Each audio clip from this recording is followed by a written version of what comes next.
Task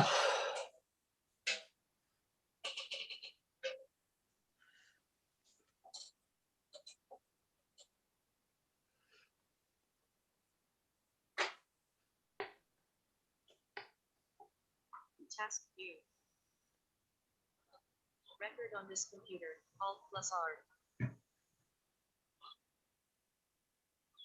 Video container.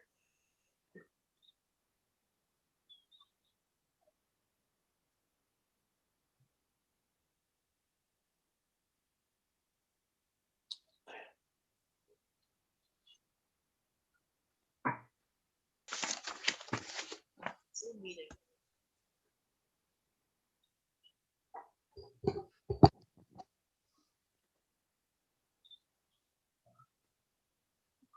Close. View.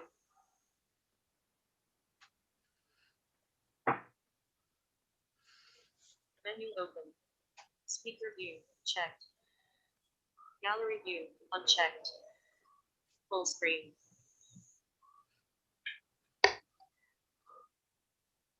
Speaker view. Checked. Gallery view. Unchecked. Next page. Video container.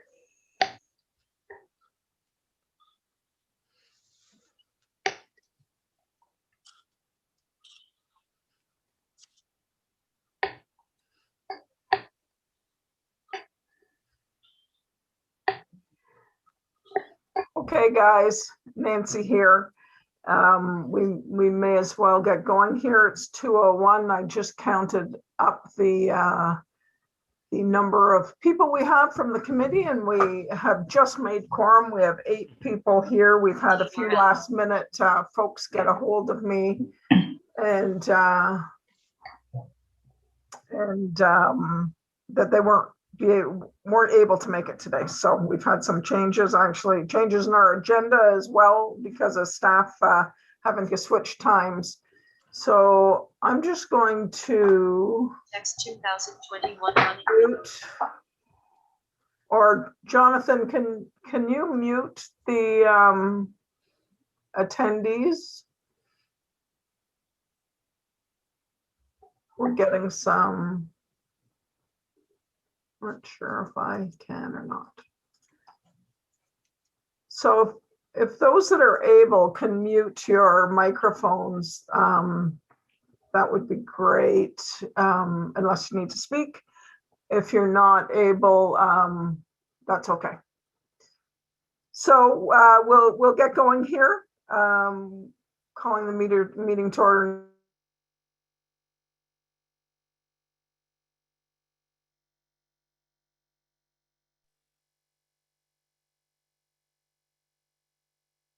Hi, Nancy, one sec. Let me just unmute you. I muted everyone, but let me just unmute yourself.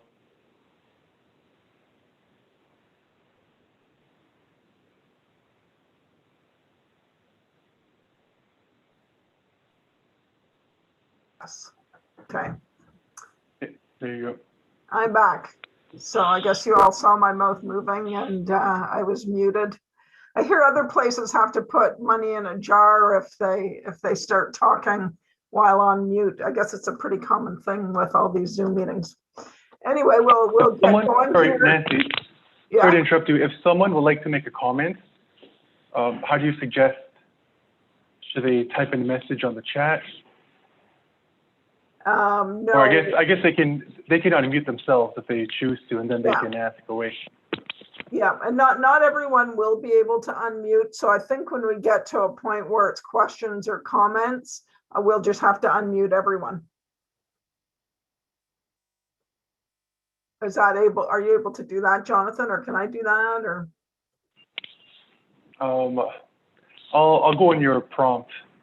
okay. So I can also make you a host as well.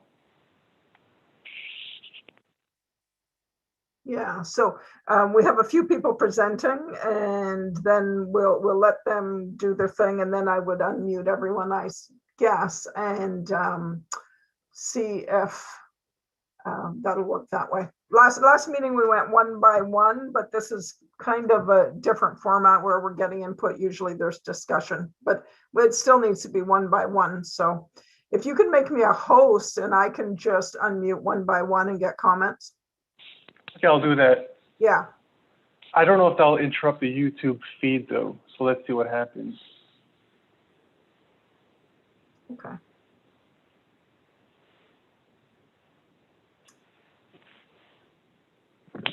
Okay, you are a host. Okay. All right. So now we'll get going. I want to remind everyone that this is being broadcast live on the City of Sault Ste. Marie's YouTube channel, as well as it is being recorded. And I will turn it over to our new chair, our returning chair. Shannon was a chair prior to this year. Shannon's going to make a few comments, and I see you've got yourself unmuted. Thanks, Nancy. I wanted to thank everyone again for nominating me as chair this year. I'm looking forward to leading you and us all having a great year. And I want to thank Nancy, who's going to help me out with chairing the meeting today, as I'm not sure with some of the new procedures we have, both with regards to Zoom and due to the presentation that we saw at the last meeting. So I'm going to sit quietly and listen and watch today, and turn it back over to Nancy. Okay, so our first item would be approval of the March 10th minutes. If everybody's looked them over, I'd like you to point out if there's been any errors or omissions in the minutes I sent out to you.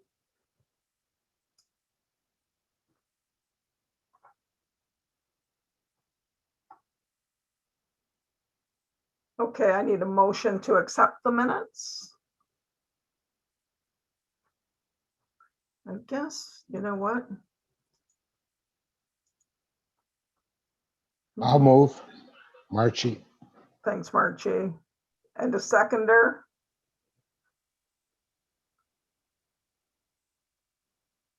Start video. I'll second it. Thanks, Carol.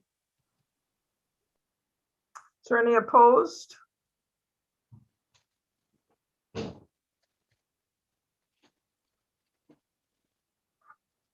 Okay.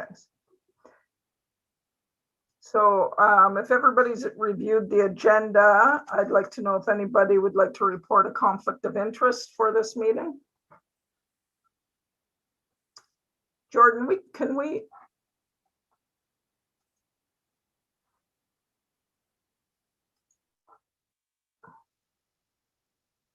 I can't unmute, or not Jordan, sorry.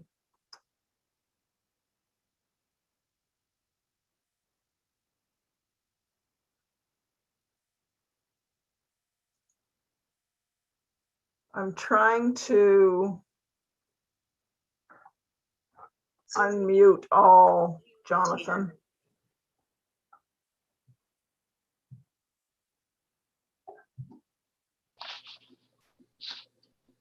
Okay. So I wanted to all the committee members to have the opportunity to report a conflict of interest there.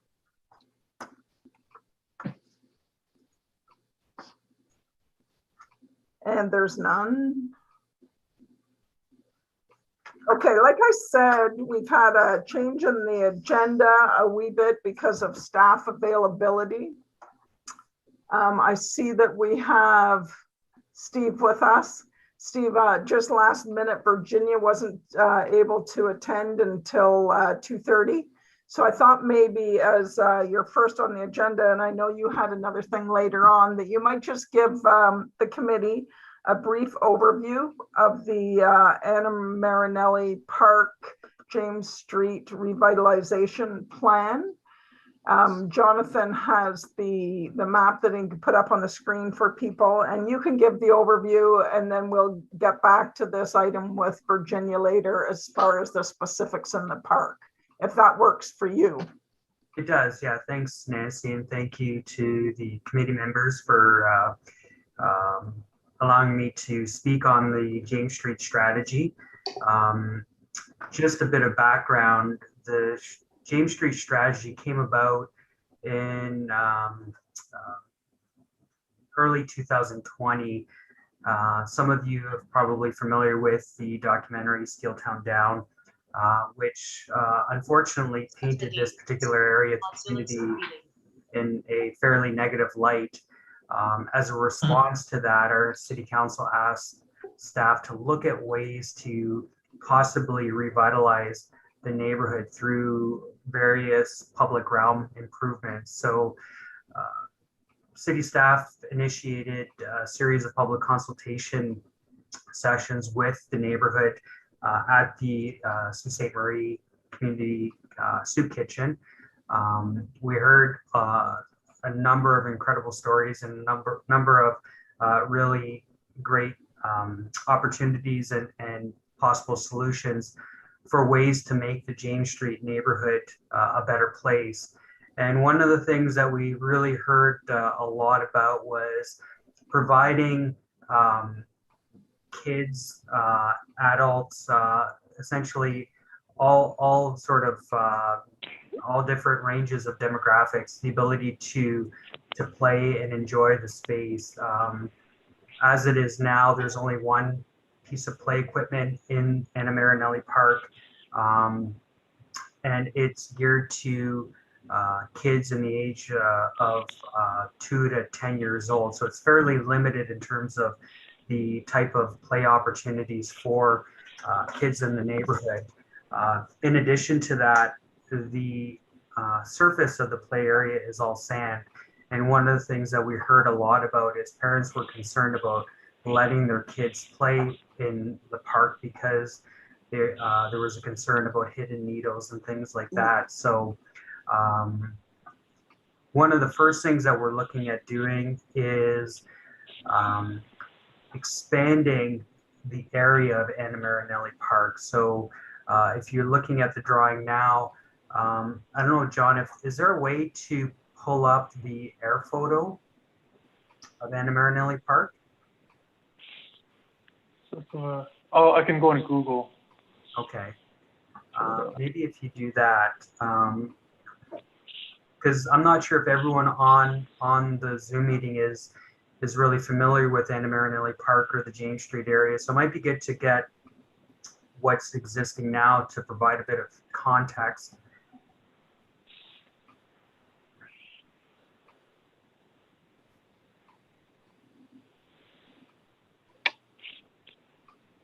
Let me know if that's possible.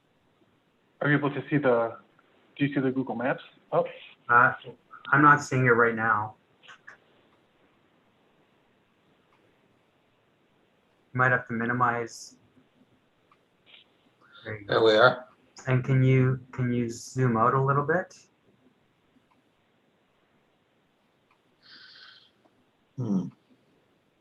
Yeah. So you can see the large sand area, and this is the existing equipment that's in Anna Marinelli Park right now. Obviously, the sand doesn't provide an accessible surface for barrier-free access. So that was one of the big things that we wanted to address.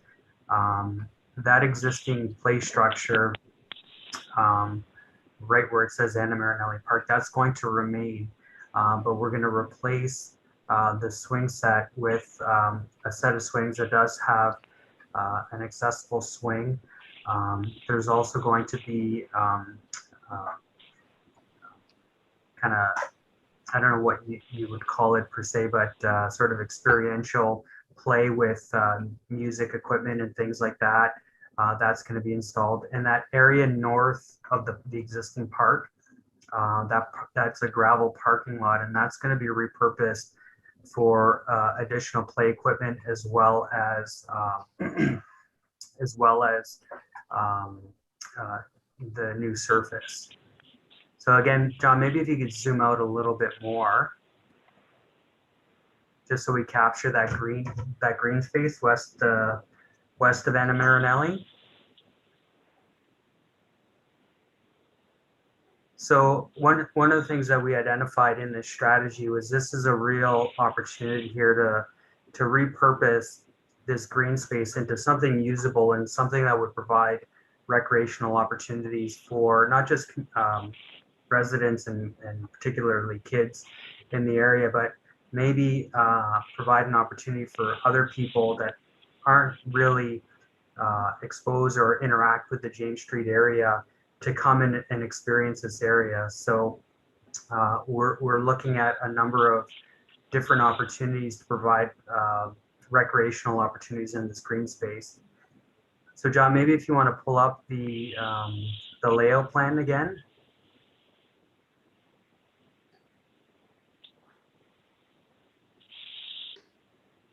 And maybe we could zoom in on the Anna Marinelli space.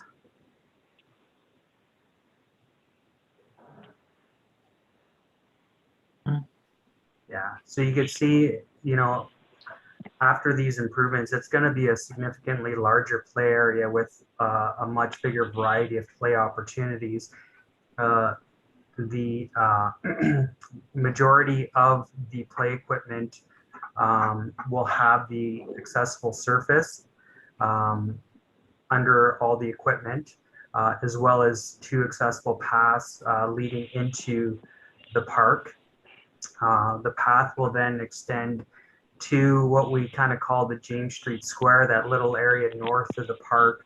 And that's going to have a feature that's similar. I don't know if everyone's familiar with the March Street stage. It's at the end of our March Street in the downtown, and it's used for a lot of community events, but it could also be used as a gathering place informally when it's not used for an event. So that stage is going to be created as part of the improvements this summer.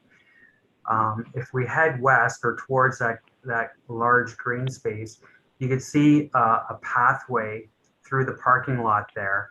And that pathway, it's what we're going to actually do is carve out those green spaces for landscaping. So we're going to maintain the existing asphalt for the walkway, but carve out some space so we can introduce some landscaping into that parking lot. And with that walkway there, buffered by the landscaping, it's going to really create that direct and intuitive link between Anna Marinelli Park and the larger green space. And within the green space, we hope to accomplish 2 things.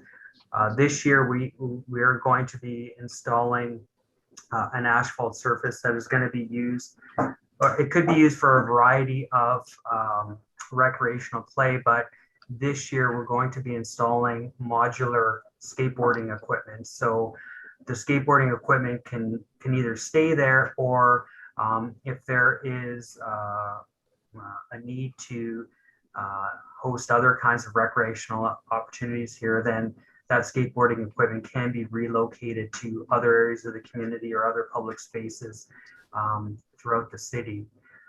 The other thing that we're looking at doing, we're going to try to do it this year, but if not this year, in following years, is to create another asphalt surface that will be used for a dedicated basketball court.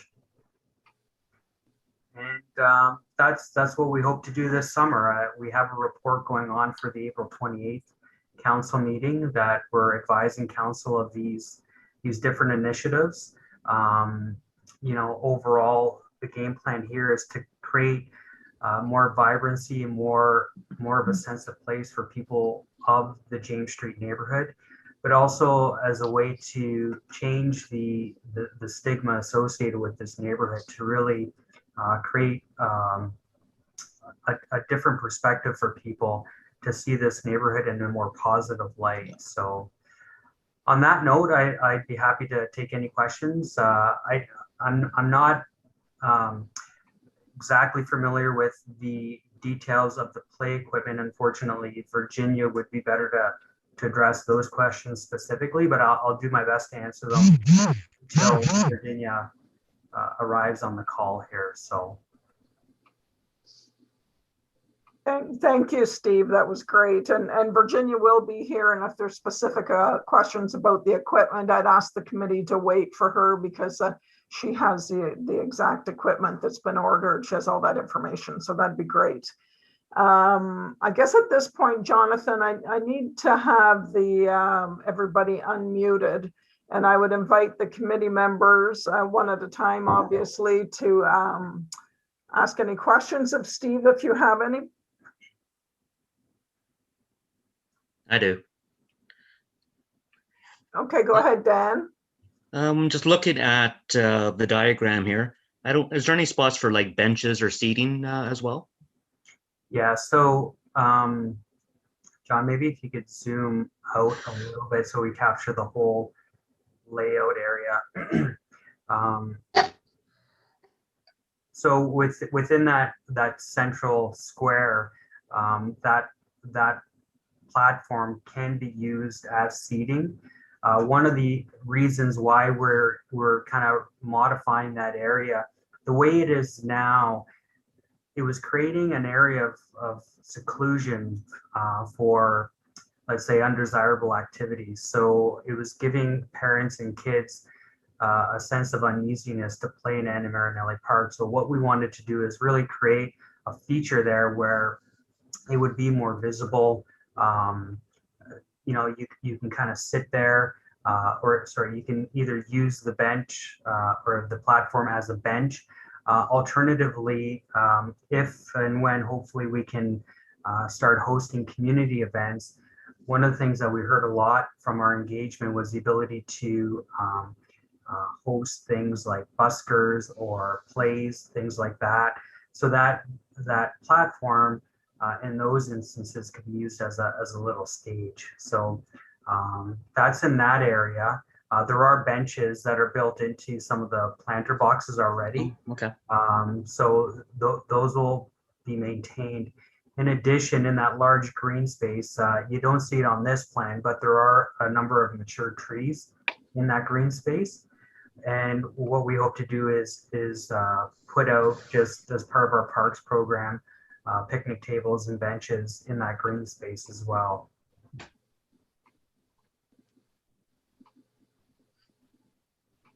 Thanks, Steve. I'm taking notes as we're going here. So for the benefit of the committee, when picnic tables are put out by parks, there's a percentage that would be accessible picnic tables as well. So that's something that's done all the time now. So that would be covered. Is there any other questions for Steve? Just one, Nancy. Steve, I know the philosophy is that this park will be used mainly by pedestrians in the neighborhood walking. Is there going to be any accessible parking spots for people that may want to visit the park but are not within walking distance? Yeah, that's a good question. One of the things that we're trying to do, and I didn't touch upon this, so thanks for bringing it up. So that parking lot that is essentially in front of Spadoni's parking, right now, a lot of that parking is informally organized. So there isn't a lot of lines that are painted in that parking lot. So one of the things that one of the things that we're going to do as part of these improvements is establish those painting lines to organize the parking. And as part of that, you can see sort of that yellow rectangle. That's an aisleway, and those two spaces on either side are going to be accessible parking spots. Okay. What portion of the Spadoni's lot, and I know because I've gone to the soup kitchen many times, is city owned and owned by Spadoni's? So it's an interesting arrangement. That whole lot is actually owned by the city. Okay. But my understanding is Mr. Spadoni does do a fair bit of maintenance on that lot, but it is city property. It's a city parking lot. For the James Street merchants per se. That's right. Okay. Okay. Thanks, Steve.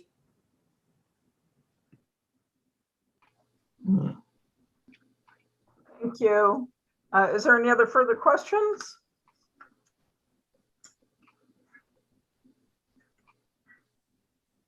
Okay, great. Well, thank you, Steve. And I always put it out to the committee members. If they think of anything afterwards, they can get a hold of me and I can forward their questions or comments on to you. So that may happen. And a reminder to committee members that at the end of the meeting, it's not too late to make a comment, so you can get them to me if there's anything further.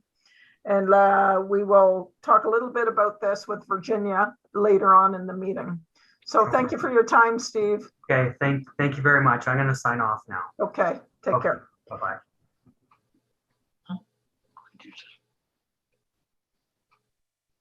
Okay, so the next few items were to be addressed by Virginia McLeod, the manager of Recreation and Culture, I believe is her title. She's not able to join us for a little bit. Something came up with her. So I believe we have transit staff here now. I did see Christian. Is Nicole with us now?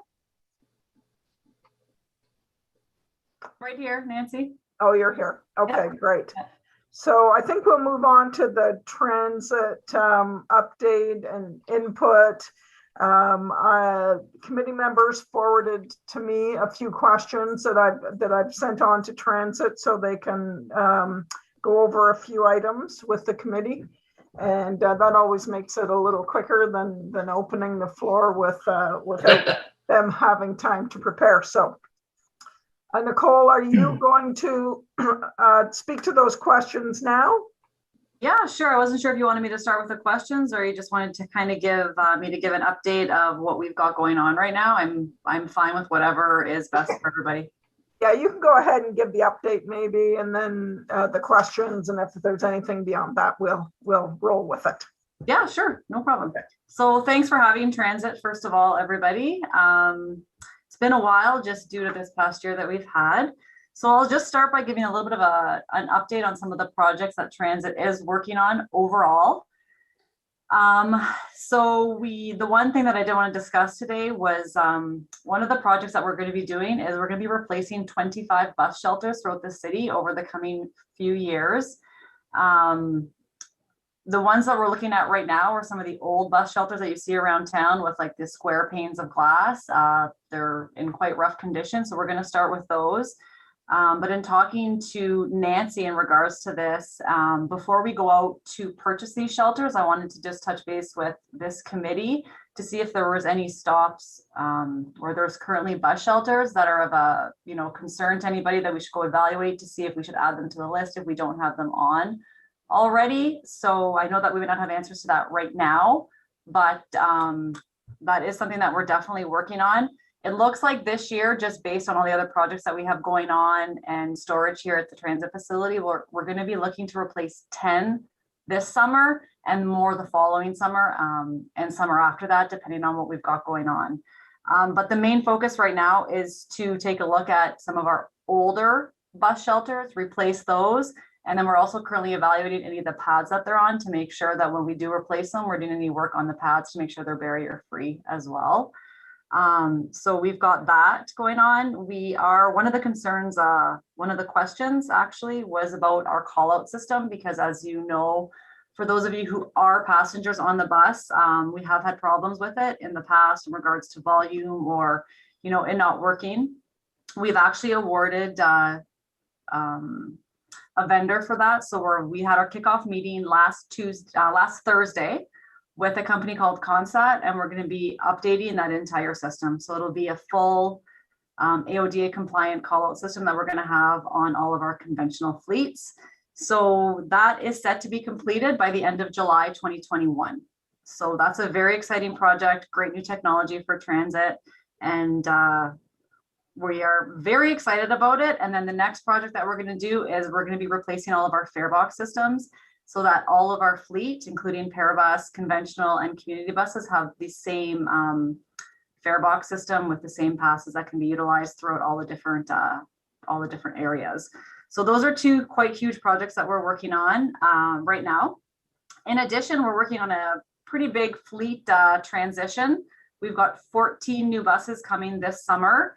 It's a combination of 40-foot buses, 35-foot buses, and community buses for our conventional runs, and then 2 Parabuses right now. And then we're going to have 3 more Parabuses, 1 more community bus, 1 more 35-foot, and 3 more 40-foot coming. We're going to go to tender, and those should be anticipated to be arriving the year after that. All these buses will have the updated AVL system once we have it. Once we get the new fare box, we'll have the new fare box system as well. And they are all barrier-free, wheelchair accessible, AODA compliant buses. So that's very exciting for us as well. And on May 3rd, which it's going to be announced on Monday, we're going to be launching the, is there a question from Mr. LaValle?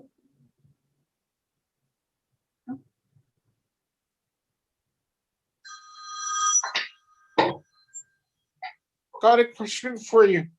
Is the new pair of buses gonna have the new logo on it? Yes. Right on.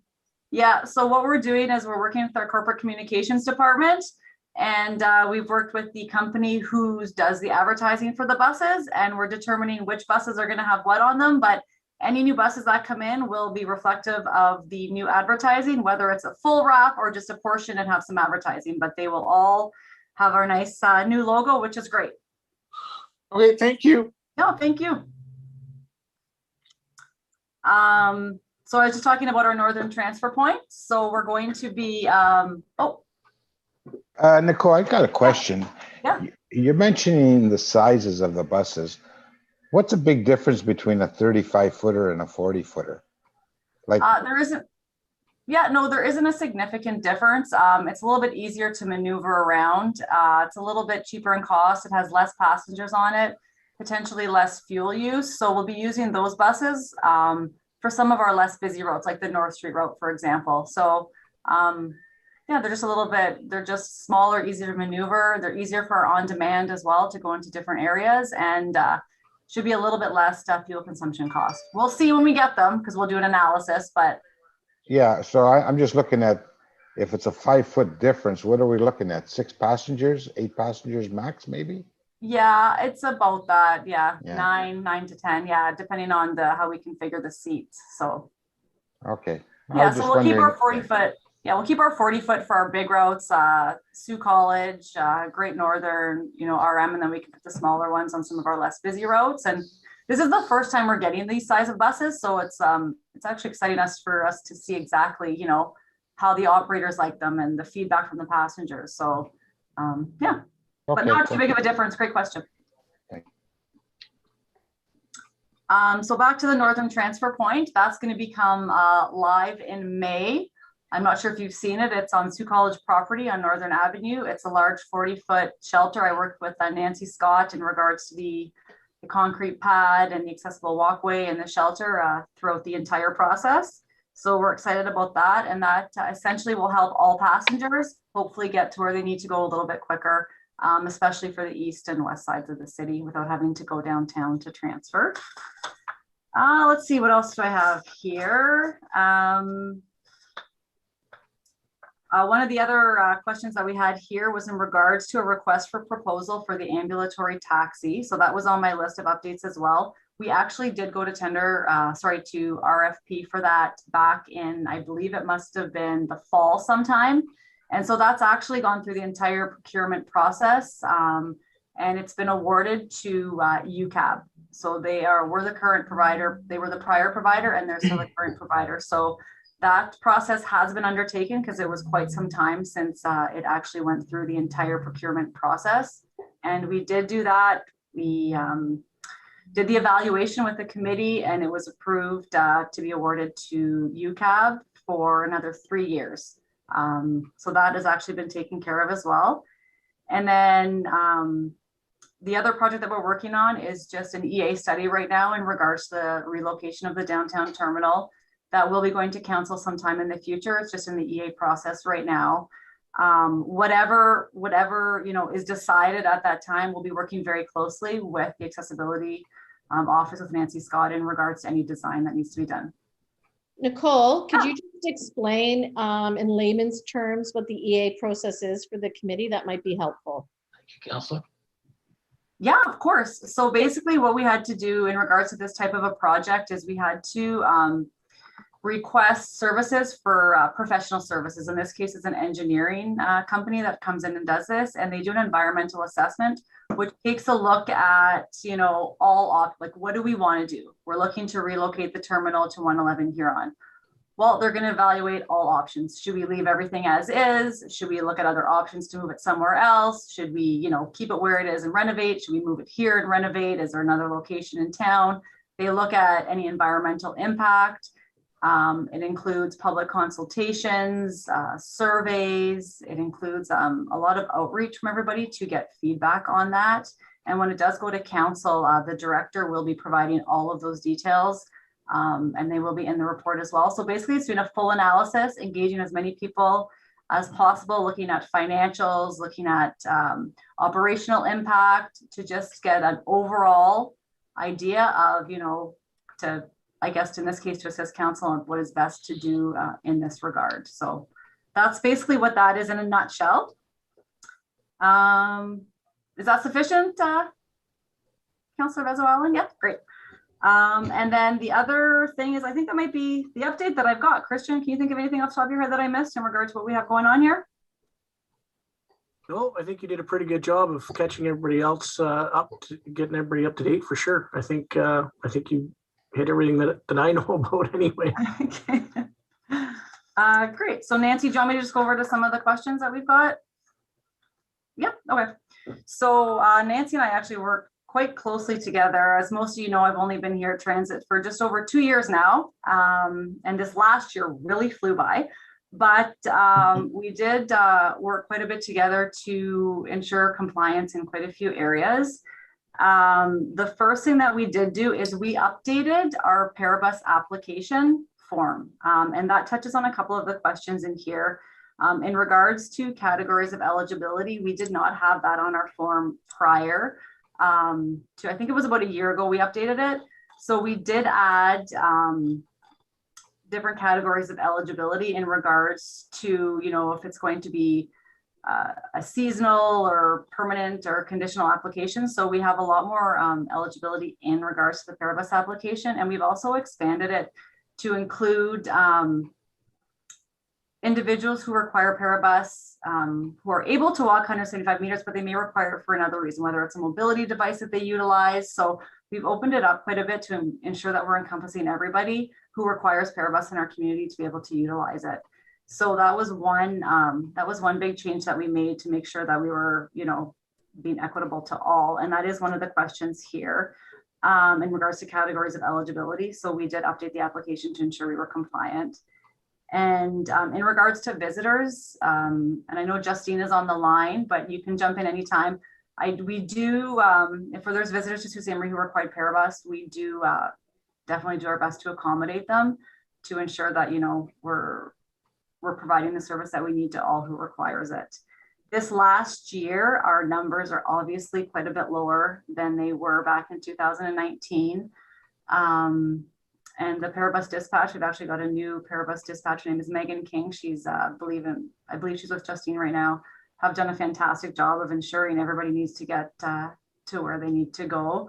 And I'm going to kind of jump in just in regards to one of the other questions in regards to challenges with COVID.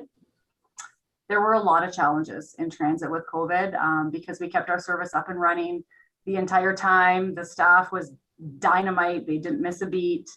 Having said that, there was a lot of challenges in regards to making sure we had the proper cleaning supplies, making sure we had the proper PPE for everybody, making sure we enhanced the cleaning, added more cleaning to the buses, to the terminal, you know, for the staff here to make sure we, you know, we had to purchase a fogging machine and change some of our cleaning supplies and work very closely with Algoma Public Health to make sure that we were covering everything to keep staff and passengers safe. We went to rear entry. If any of you were riding transit, you remember at the beginning, you know, shower curtains were installed in buses. We worked very closely with all transit agencies throughout Ontario. We basically had, you know, so many group chats going to figure out what everybody was doing in different situations. And then we actually had permanently installed shields that between the driver and the passengers that are coming in from the bus. And that was We worked closely again with Algoma Public Health and Ministry of Labor in regards to making sure we were covering all of our aspects that way,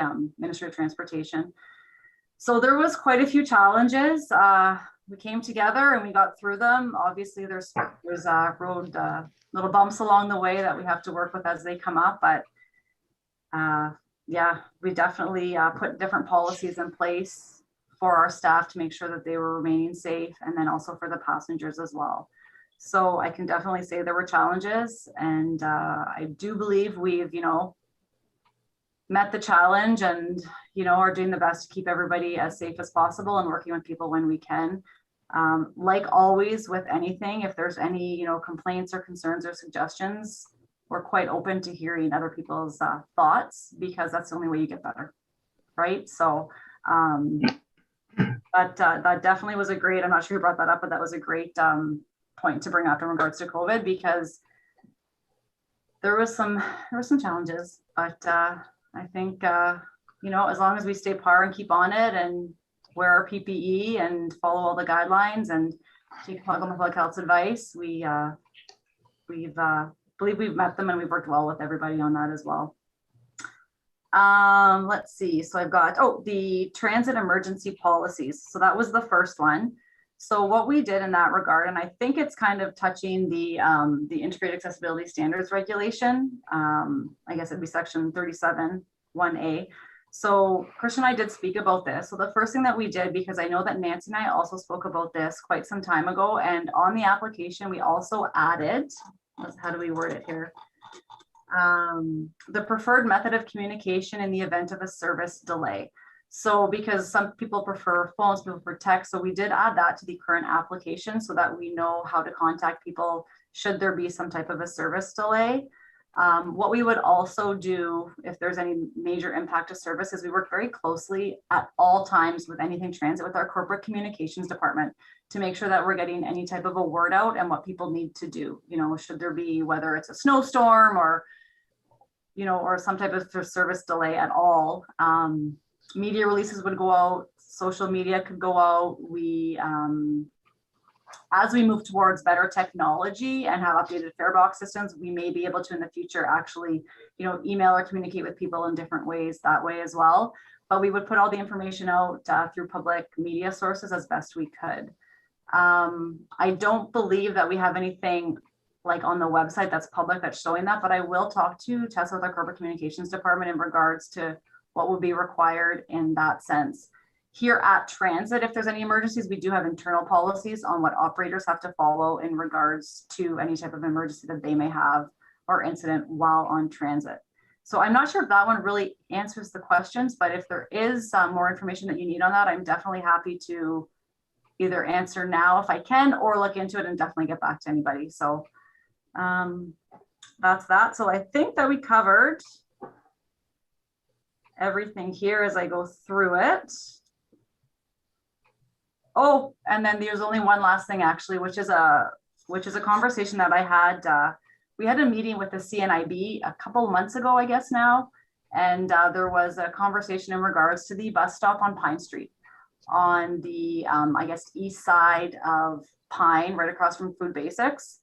And I think there is a long history there prior to my time, and I do believe we are well aware that it is not a barrier-free bus stop with the shelter. So I do know that CNIB, and correct me if I'm wrong, Nancy or anybody else who would be with CNIB, that there was a letter requesting a sidewalk on that area. So that would be another department who would deal with that. I'm going to check in after that to see if there was any movement on that, but I haven't heard anything, so I don't believe so. Spacebar. Can I step in on that one? Yeah, absolutely. Okay, it's Carol. They have a very long waiting list for any work that needs to be done in town. Okay. And it doesn't seem to be a priority. And they did state that they are putting a walkway on the corner of Pine and I think it's the first street of the Pea Patch down by Wawanosh. Okay. Yeah. But that's not what the problem is. Yeah. The problem is, and you can double check with this, even the mailmen do not deliver mail on that side of the sidewalk, on that side of the street during the wintertime, because they can't get to the houses. It's not safe for them to walk on the road. Yet we have to walk on the road on Pine Street. And since they opened up the street at Second Line, it is super busy. The traffic is nonstop. Okay. Yeah. So you can't get to the bus stop. You can't get anywhere on that side of the street. Even to go get your mail when they put it in the portable mailboxes in the wintertime, you can't even get to that because you've got to walk on the road. Yeah. And I've had cars honk at me. If I had a guide dog, my guide dog probably would get hit because it's just not wide enough for us to walk on the road, and the mailman won't even chance it. So this walkway, that crosswalk they want to put down at that end, should be closer to Food Basic, where the catwalk is, because that's where the foot traffic is. It's not at the other end, because we can't even get to that other end in order to use that crosswalk.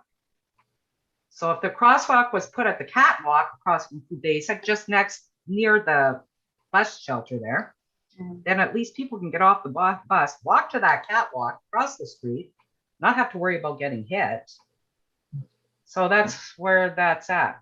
So I'm working on trying to, along with somebody else, to see if maybe they could double think that crosswalk that they want to put it closer to Food Basic, where the foot traffic actually is.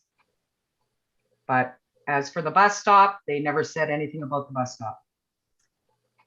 Yeah, so the conversation that we had with Public Works, who does the maintenance of the bus stops in the wintertime, is we just the best that we could do at that time was essentially make sure that the winter maintenance of that stop was a priority, with ensuring that there wasn't any accumulation of snow to make it more of a, a slant or a slip hazard or more of a barrier, and that make sure they had enough sand there. So we met with them on that in regards to the winter. So Christian and I have talked about this recently as well, into regards to other options that we could do. And Brad, he's the operations supervisor. He's off right now, otherwise he would be on the call as well.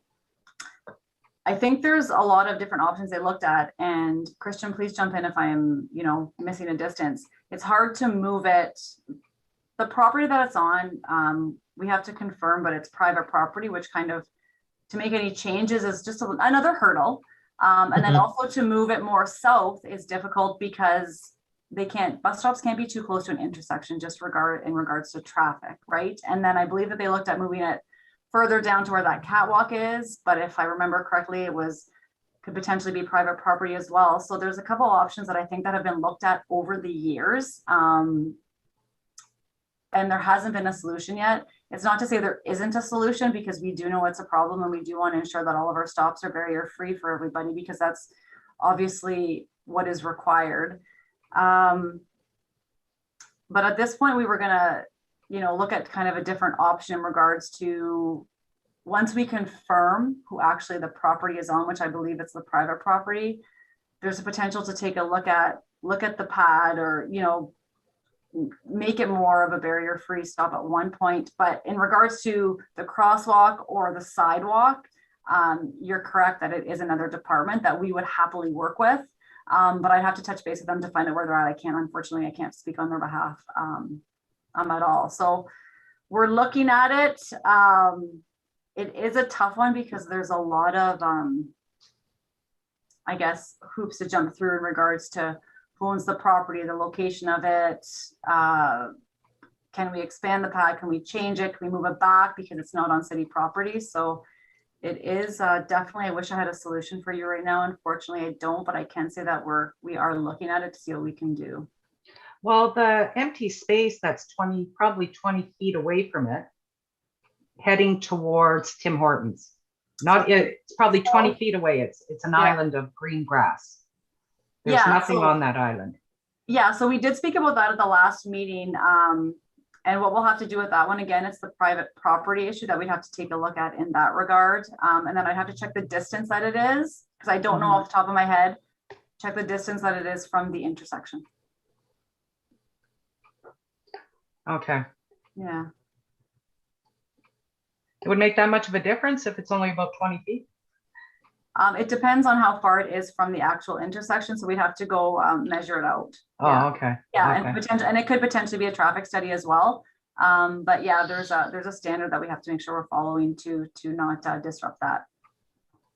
Okay. Yeah, but when, oh, sorry. When would you be checking, like trying to work on that to get, because Oh, it's getting bad. It's getting dangerous there. Yeah. There's more and more traffic there every day now. Yeah, well, we actually did a site visit yesterday, so we're actually on it right now. So yeah. Okay, thanks. Yeah, no problem. Yep, I believe Mr. LaValle has a question. Go ahead, Derek.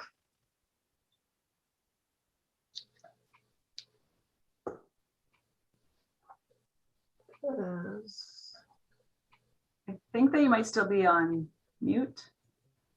Yeah. Yeah. Okay. Also, too, there is on Northern Avenue at the CLA office. They were worried about crossing over. One time, group that I was in, they talked about like the sidewalk. There's no sidewalk on the side where CLA is, so then people would have to cross over to the other side where Metello's is and then walk up, but there's no stop at 99 Northern Avenue, which is CLA.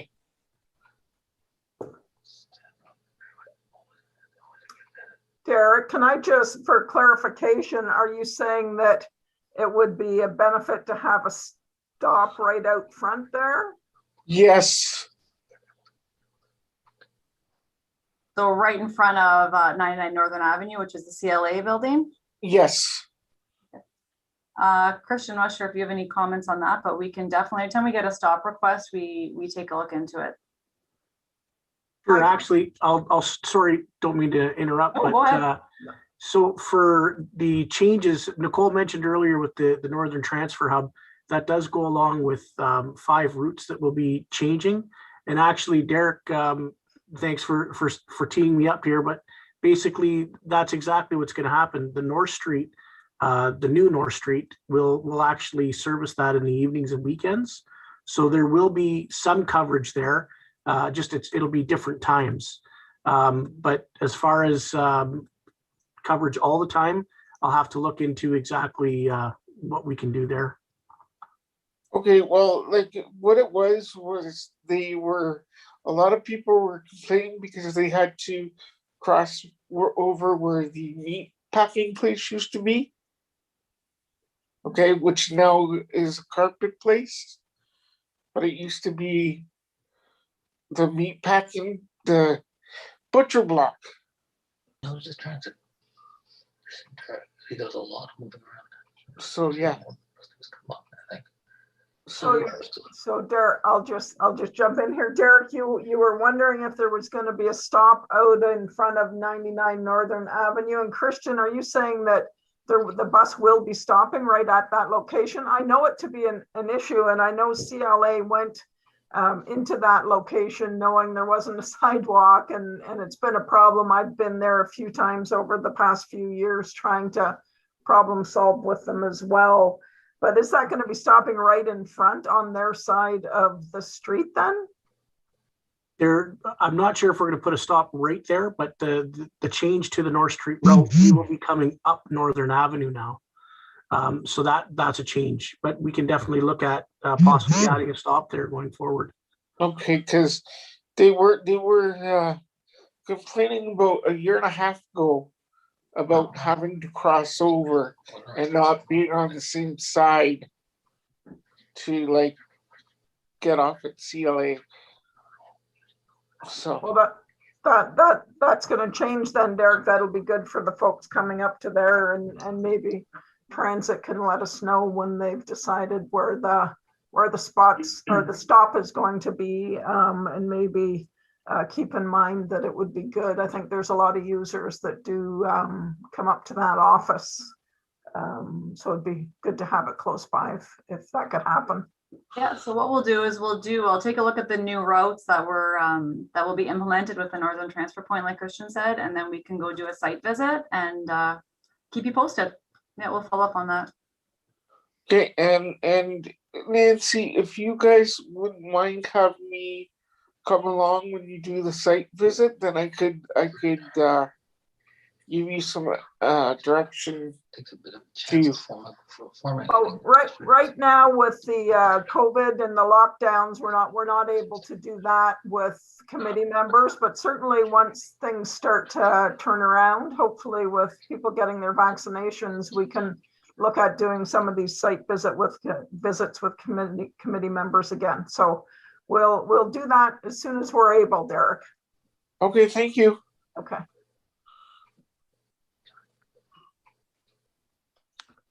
I do have it's Carol. I do have a couple of questions. Yep. It may sound silly to some people, but to me it's not. Okay. You were talking about the bus shelters. You're redesigning them? We're replacing some of them. So some of our older bus shelters, we're going to be replacing them with the newer style. Like you'll see the newer style around town. It's got like I guess a half circle roof. So we're going to be replacing some of the older ones. At this point, that's the start of it, is to replace the older ones. Can I tell you an issue that's happened to me a couple of times? Yeah. Okay. And it's happened to a couple other people I know. It doesn't happen a lot, but okay. So when you're in the bus shelter and you're looking at the glass, okay, and then you look at the bottom of the glass, you've got the cement pad. And then you've got the glass that's lifted up, what, about 3 or 4 inches off the ground? Yeah. I've had my cane stuck in there. The ball of my cane just fits in there just perfectly if you get it in the right spot. Yeah. So, but I can't pull it back out again. What I got to do is I got to get on my hands and knees and push my cane out the other side and then go around and pick up my cane. Yeah, it just slides in there perfectly in some of the bus shelters. So I don't know if that glass should be lowered a little bit or raised a little bit. Yeah, I'm not sure. That's one I've never heard of before, but what I can do is I can take a look. I can talk to Mike, our maintenance supervisor. We do all the installation, and to be honest, off the top of my head, I'm not sure if there's a standard, of when they're installed, that it has to be they're manufactured to be a certain distance above the pad. I can definitely talk to Mike about that, because unfortunately I don't have an answer right now. But I will check with our maintenance supervisor who does the installation of them. Okay, because it's happened to me at the Tim Hortons, I think it's on John Street. This was last year. And the other time, I think it's a new shelter now at the Station Mall. I think it happened to me there. It's happened to me a couple of times, and I know somebody else that it's happened to, but it's just a fluke. It doesn't happen all the time. It just, if you happen to get at that right spot, then it goes through. Was the shelter at the Station Mall that new shelter on? No, it was the old one, yeah. Okay. Yeah. But the one on John Street, right beside the parking lot of Tim Hortons, I think that's still the same shelter, I think. I don't think that one's been replaced. Yeah, I'm not sure. I can't remember off the top of my head. I've got a list here, but we'd have to take a look. Okay. If they're the older shelters, those ones were just kind of they're not up to some of the standards that the ones are now. But yeah, no, I'll definitely talk to our maintenance supervisor about that to see if there is anything that could be done about it, or if that's, has something to do with the pad or something to do with the shelter, or if that's just the standard that they're manufactured in regards to height from the concrete pad. Right. Yeah, I think it was the older shelters. Oh, yeah. Okay. Because yeah, those ones will be replaced this year and next year. Okay. And then I do have a couple more questions, but I don't want to interfere with anybody else's questions here. Oh, go ahead, Carol. Go ahead. Okay. You were saying about advertisement on the bus? Yep. Okay. And you're talking about the rack or whatever it is? Yeah, like you see some buses around town that have, it's called an advertising wrap. So for example, I'm not sure if you've seen, there's an Exit Realty bus around town. So they basically wrap the bus in advertising. See, I have a problem with that also. Now, these aren't just problems with me. I get feedback from other people also, right? Okay. Mhm. So when you've got them covering the windows, okay, I know that the windows, the wrap, you can still see through it. There's little holes or something like that. You can still see through them. But when it's raining and stuff, even if you have a good eye condition, you can't see out the windows for where your stop is. Okay. Well, that's a good point. Yeah. Yeah. Yeah, because we have some of them that are fully wrapped and in different colors, and some of them that we have partial wraps for. So when we do them, there is a standard that they have to be wrapped in to make sure it's not a complete obstruction of the window, right? And Christian, again, jump in if I'm incorrect at all of it, but that's good feedback from a different perspective in regards to that. So we can we get samples, like we get a sample to approve in regards to the wraps that come through. So that's something for me to keep in mind in that regard. Okay.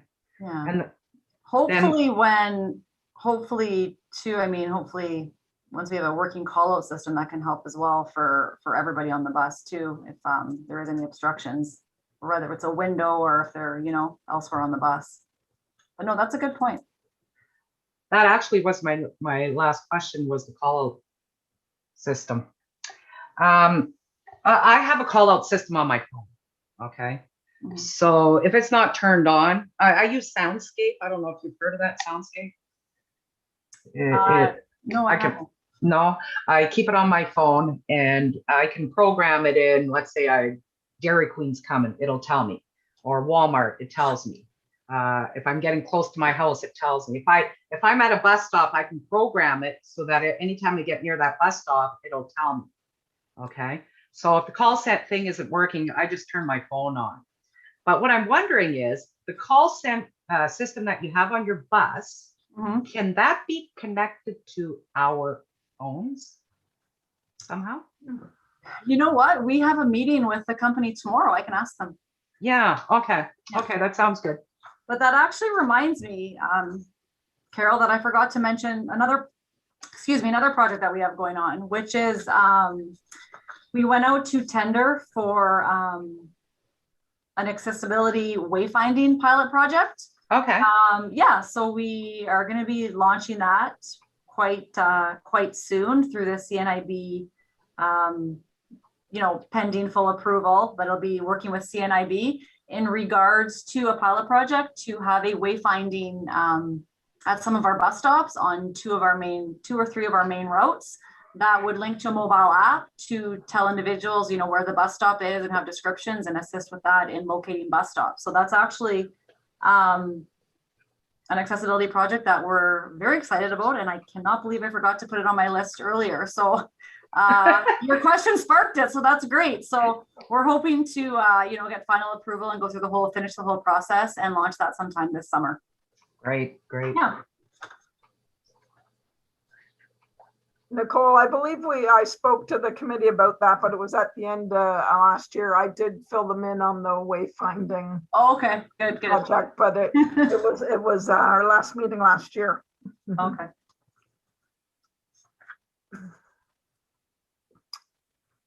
Is there any further question? Did you cover all the points, Nicole? I think so. I think so. I'm sure tonight when I'm at home, I'll think of something else that I forgot. But well, that's why we routinely have you come by.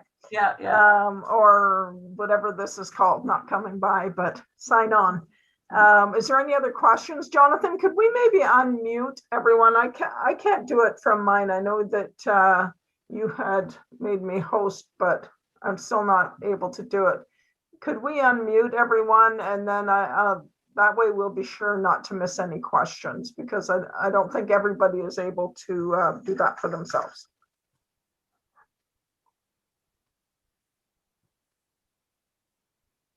I can send an unmute request, but I think they need to unmute themselves. Okay, I think probably the rest are good with doing it. Yeah, I think that's good. So I think Derek, do you have another question there? I do. Bus 35, Pair Bus 35 has the old style ramp. Is there any way that we can change that style ramp so that it could? Because I got a foot board, and I have to have a bag on the bottom of my feet, and every time I get onto bus 35, I have trouble where it hits the sensors, both front and back. Well, I didn't know, we didn't have any reported issues, Derek. I don't know when that happened, but we can definitely look into, I'm writing down here as you're talking. What is it? It's the length of the ramp is too short, or is it? No, it's I have to have a package on the on my footrest. Okay. Okay, and when I go on Parabus 35, then it gets stuck. Like the sensor gets stuck. Okay. If I get too close, so. You don't have any issues with any of the other buses though, Derek? No. So maybe what we could do in the meantime, until I can find out exactly what's going on with that ramp, is I think the girls are listening to me as I'm speaking here, so we could possibly make sure that you don't get put on Parabus 35 for now. That's obviously not the answer to solving the problem, but maybe that'll help keep you in a more comfortable bus for now. And I'll try to get an answer for you on what's going on with that ramp and that bus. And what I will do is I will give you a call at a later date and go through it more. Sure. More detail. Yeah, no problem. You can give me a call anytime, Derek. Okay.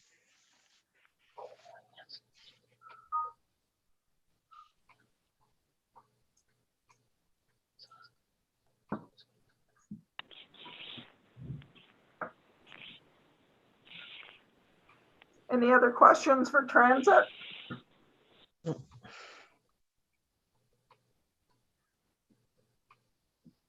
None. Well, that's the quickest transit meeting input session that I've ever been part of. I do have a couple questions if it's possible. Absolutely. Go ahead, Don. What are your hours of operation for the Parabus, and how far north do you go right now? So our hours of operation are the same as our conventional. So, 6 a.m. to 11:59 p.m. Monday to Saturday, and then doesn't start till 7:15 on Sunday mornings.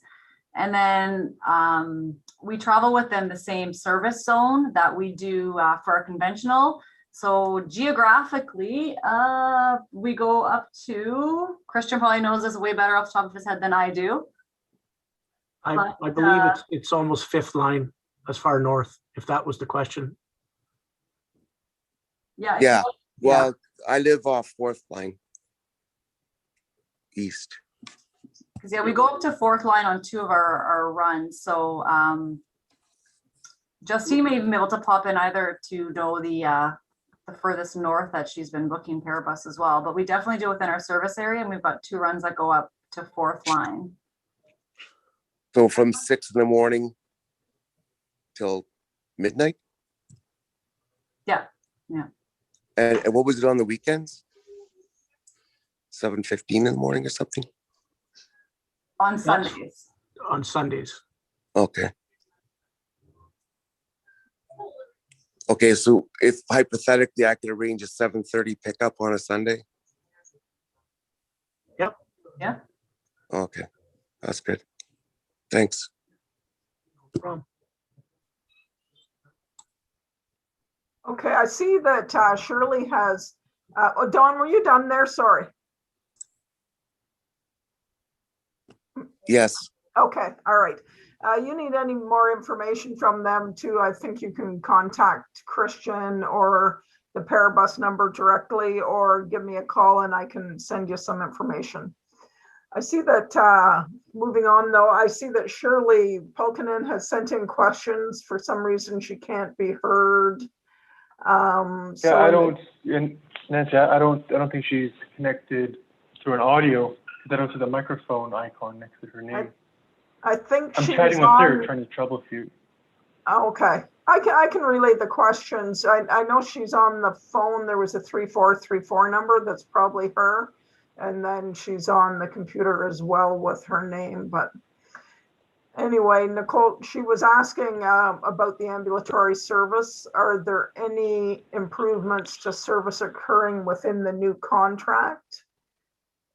So in regards to the new contract, like the old contract was, I see her number there, so I'm hoping that she can hear me.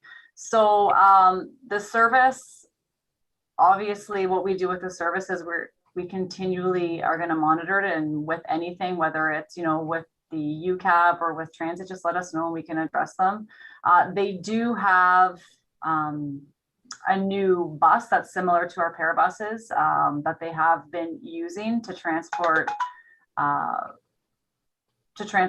passengers who require a wheelchair accessible vehicle. So they are definitely using that. And in regards to service, I hope that the service is, a great service, that we're accommodating everybody with good customer service. If there's any, like always, Shirley, if there's any issues, just contact myself. It'll be Megan King moving forward with Parabus and or Christian. And we're actually going to be setting up a meeting with Union Cab as well, because this contract just launched just not even 2 weeks ago now, to go over any concerns and expectations moving forward as well. So I'm not sure if that answers your question, but you can call me directly anytime, of course. She also added, Nicole, will there be improved senior-friendly access into the cabs?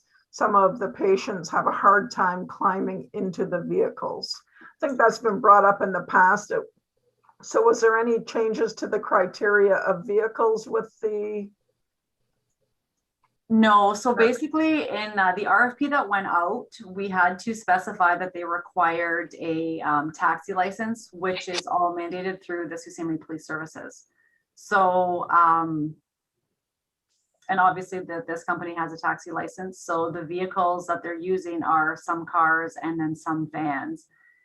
If there's any specific requirements for certain, passengers, I think the best thing to do is just to talk to the Parabus dispatch so we can relay that information and see what, if anything, that we can do to make sure that the vehicles being used, are sufficient and are accommodating the particular clients, because they are the same ones that have been used, obviously, whether it's a car or a van.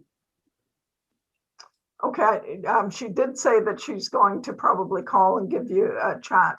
And as well, she said she noticed that UCAB has a community bus style vehicle now, and she was wondering what that was going to be used for. Yeah, so that one, from my understanding, is that it'll be used for definitely when there's somebody who requires a wheelchair accessible vehicle. But what I do think is great is if I'd like to talk to Shirley actually directly. I know that we talk every once in a while and we go back and forth quite a bit. So we can discuss all of these so that when I have my meeting with UCAB, I can make sure that I'm encompassing everything into it to try and make sure that we are, improving, we're moving ahead. We're using the buses that we need, or the cars and vehicles that we need to best, best service our clients. So I can set that up with her separately in regards to that as well. Do you know what the hours are for UCAB as well? They're essentially the same as ours. So we, because all the bookings come through us, and then we schedule them out to UCAB, and they're on the same sort. They have the same hours as us that they would require should we need them. No, I mean, even for myself, I'm actually in the hospital right now. I shattered my femur, so I won't be able to drive for I don't know how long. I don't even know how long I'm going to be in here, but I was just wondering if I want to go back. Like I work at the hospital. If I want to get a ride there and book through UCAB, I can call them to do that? And do you have to call ahead or something? So if you're looking to book, I'm sorry, I don't know off the top of my head if you're a Parabus client or not, but it would be best to book through through us. But I'm not sure if you're just booking at a different time to call them directly. I'm not sure exactly what their hours are separate from their contract with us. But they do run early like that at 6. Yeah, I'm not for our requirements. So we require them within our RFP to be available should we need them early. Okay. But I'm not sure separate from our contract exactly what their hours are. Well, I did apply through the social worker here at the hospital to apply for the Parabus client contract. Okay, well, I'll have to check with our Parabus dispatch to see if they got that, because the best thing to do when you're a Parabus client is to contact our Parabus directly, and then we'll schedule it in. Yeah. Right. I'm sure if you have the information or, sorry, Nancy. No, that's okay. I just I want to clarify for John's benefit that UCAB has kind of two components. They have a contract with transit, and they do a lot of their ambulatory patient transportation.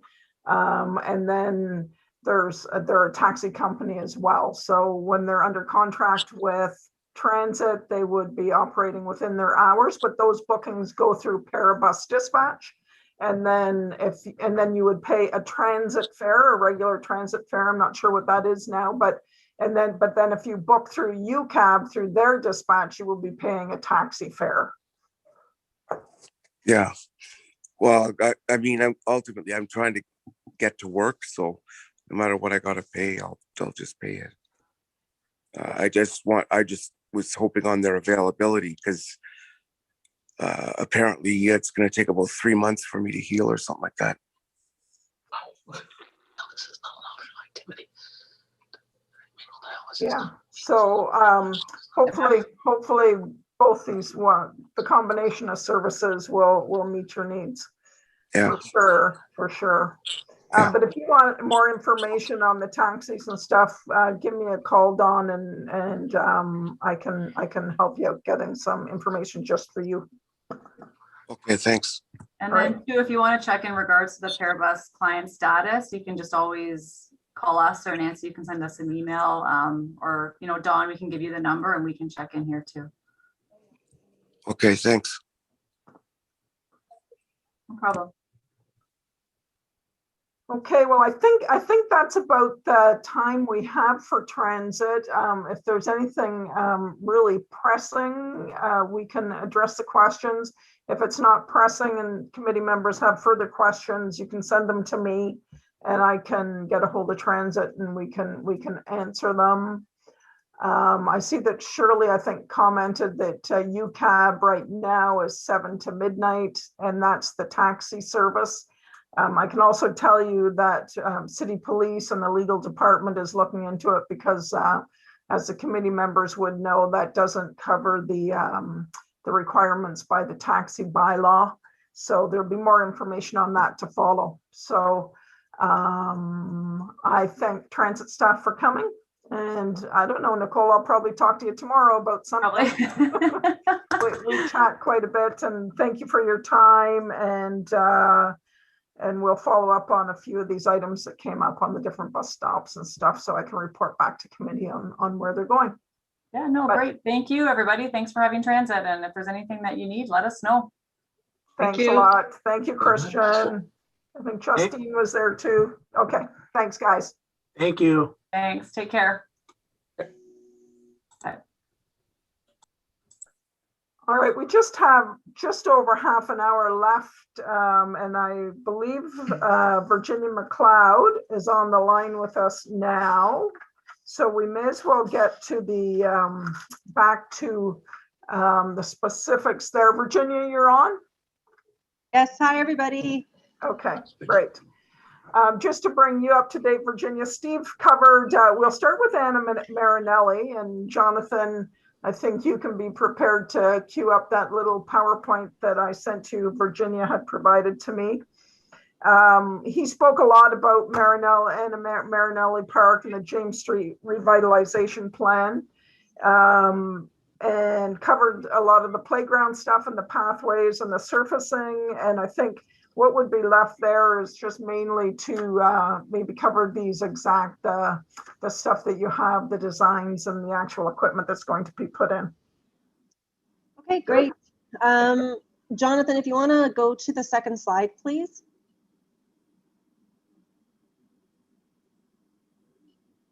So as Steve probably shared, one of the pieces, we do have an existing playground there that's currently sand, and it's got a kind of multi-tiered play structure, as well as an existing 2 different swing sets, one with junior swings and one with the normal belt swings. What is happening is we're going to be keeping the existing play structure. It's still in good condition. But we're adding a number of pieces into the playground area. So one of them that you can see on the screen is a 3-bay swing set. That swing set has 2 belt swings, a swing for a toddler. It has an inclusive seat, which is, I don't know if you can see in the picture, it's gray with kind of a red belt that comes over. And then there's also a new piece called an intergenerational swing. And we'll talk, I'll get into a little bit more details about that when we go on to the next slide. But prior to doing that, you can also see in the lower right-hand corner of the screen, there's a musical instrument piece. So there's 2 components to it. They've got the one piece, and then where you see the circular piece down there, it's actually has batteries. So it's an interactive piece that creates sound. So you know, great from a sensory standpoint, but also very accessible because you can easily pull up to it and it's right off the edge of the pathway, but also near the rubber surfacing. The whole area will have rubber surfacing. So that was a large portion of the cost for this part of the project. And there's also going to be some logs and log steppers that are in that area. So part of the funding that we received had requested some natural clay components be added into the design. So if we go to the next slide, Jonathan. So you'll see those are the 2 different types of seats that are being included in the swing set. They're, again, the modular seat there is for children, and you know that really supports anybody that has limited upper body strength. The intergenerational seat is kind of a neat piece. It can accommodate an adult, as well as it has an enclosed bucket for a smaller child, and they basically can sit facing each other while they're swinging. So it kind of becomes a interactive play piece as well, so that the parents are participating with the children. And then there's also going to be another climber piece that's being installed as part of this. We're also going to be looking at adding pathways in that are going to come off of the kind of the main area that's currently done with paving bricks and concrete that kind of formed the main part of the James Street area. And those will then lead into the rubber surfacing. So you have a few different connecting points that connect those areas with the play space. Does anybody have any questions specifically about the playground equipment?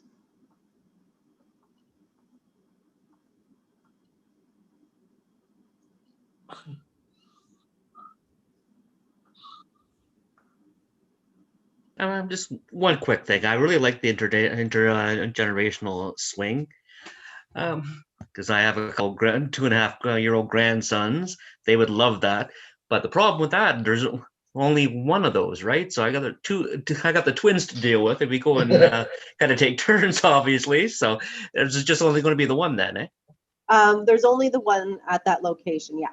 Okay. And again, we have the bucket, but I guess on the flip side of that, if there's only one of you.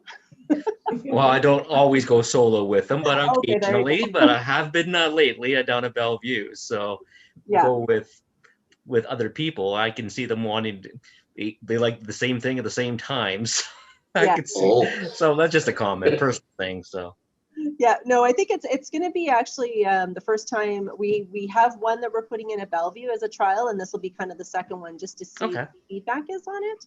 And one of the things that we're trying to do is we did install a number of the modular seats, so the accessible swing seats. or inclusive swing seats, depending on the company. They have different names for them.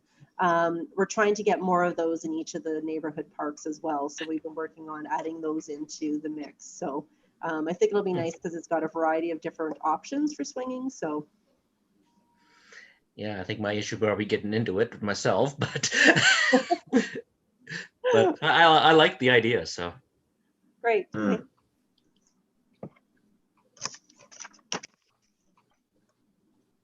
Okay, well, if there's no further questions, we can move on to the next agenda item, which is the Topsail Island project. We spoke a little bit about that back when I informed the committee that we're going to be moving forward with that project using barrier removal reserves as well as some other funding.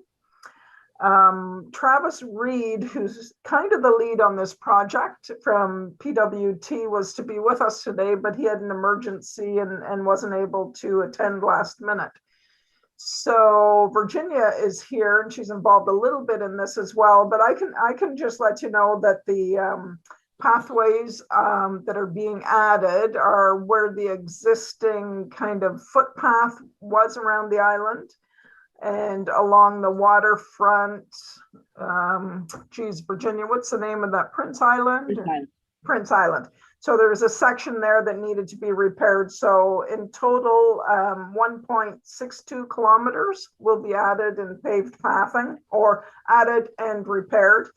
The path will go all the way around Topsail Island, and the path itself will be 2.5 meters wide to be compliant with what's required, and it's going to be paved. Is there anything you want to add, Virginia? No, I think there's also, just so the committee's aware as well, there's also a number of benches that are throughout those spaces already. We have a commemorative bench program. So there are benches every so often throughout that whole entire area, as well as the Prince Island area. And what's going to be nice with having that paved is if, you know, some places where we may get pooling of water, having that pavement will address some of those issues as well. So it's going to really add to the amount of paved pathways in that area and some really nice places for viewing and sitting, and it'll be a great addition to the park. Super. I think brought up prior was the fact that maybe we could add a couple barrier-free parking spots. So that's something I have on my list, but I'll send that on to Travis as well. Do any of the committee members have any comments or questions on the Topsail Island pathways?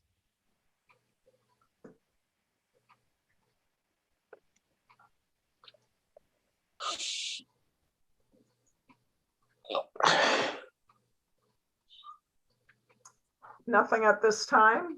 No. Nope. Okay, good. It's going to be a nice area.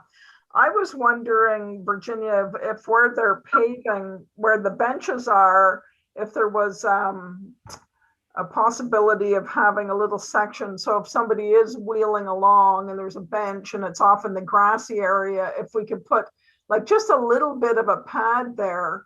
So if somebody was using a mobility device and was with someone else that was going to sit on the bench, they could get off the path without having to get into the grass or into whatever surfaces. So I think that's just something that we should consider doing there as well. Consider. No, I was just going to say, I think that's a great suggestion, and I'll pass that along to Travis. Mm-hmm. All right, so if there's no further, we're zipping along. No further questions on Topsail. The next on my agenda was the Point de Chene update. And I know some people heard the discussions at council a few weeks back about the porta potties being added out at Point de Chene, and there was some conversation about they will be accessible, but they weren't sure if the surface would be accessible. But we've forwarded on the information that we do need to figure out spots where they are accessible and we can get an accessible surface down. So We'll see how that all works out in the end. So that's the only thing I had to speak on. Point to Shane, Virginia, you're going to touch on that a little bit. Yeah, I can add a little bit more in, and I'm hoping that we'll have some more details that I can share with the committee, I think in May, or it may end up being June, just depending on if we find out if we were successful in our grant application. But one of the components that we did include was revitalizing the playground area and moving it over, shifting the location of that. Some of the items that we would be considering again would be similar swing configurations where we have an inclusive seat, something like the intergenerational swing, and then including musical instruments off of accessible pathways or surfaces. So, you know, those are some of the components that would be considered for being included in that play space area. So, but hopefully we'll have some more information and hopefully some good news coming forward with our success on the grant. And then I can share more details with the committee, and hopefully we'll have some answers to the questions that Nancy brought forward at that point as well. Yeah, okay, and I think we can hold off maybe questions, or committee members can contact me because the grant hasn't been approved yet. So we'll wait until it's approved to have comments on the plan. Does that make sense?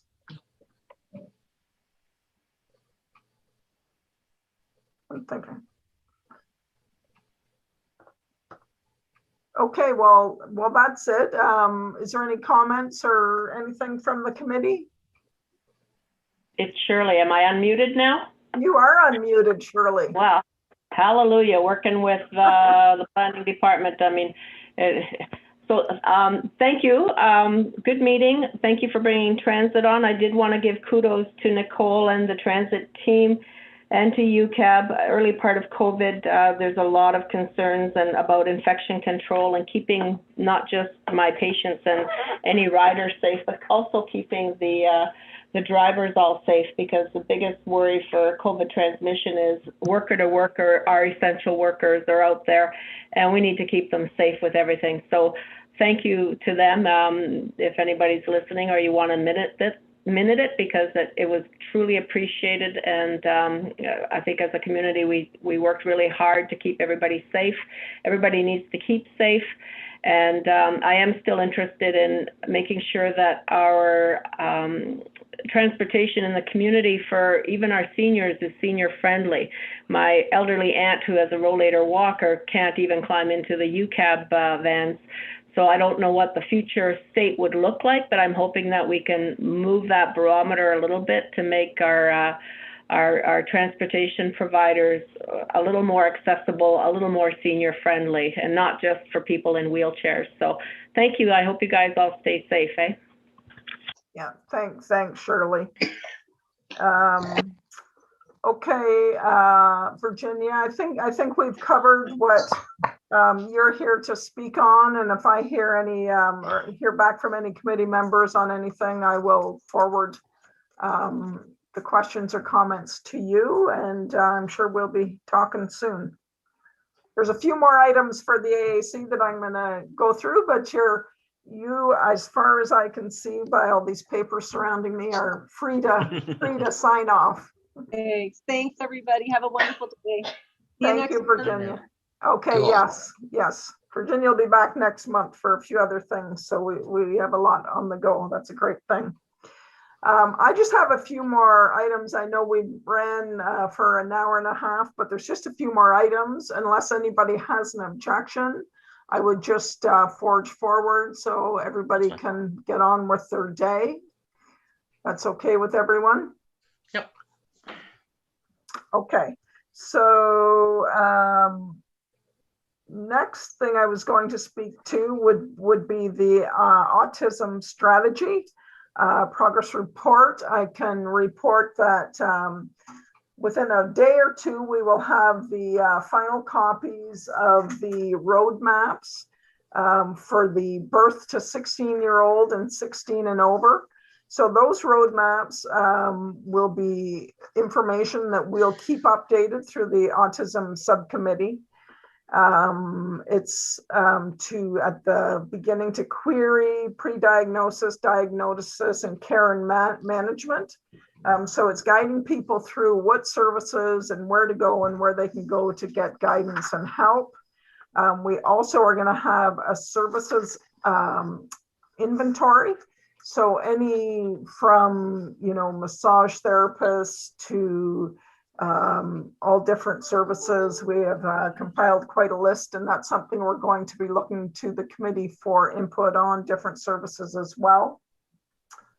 And we've developed actually, I think Jonathan, who's my IT support from the planning department for these meetings, I think it was Jonathan that worked on this sensory spaces design guidelines for the spatial and perceptual needs of individuals with autism.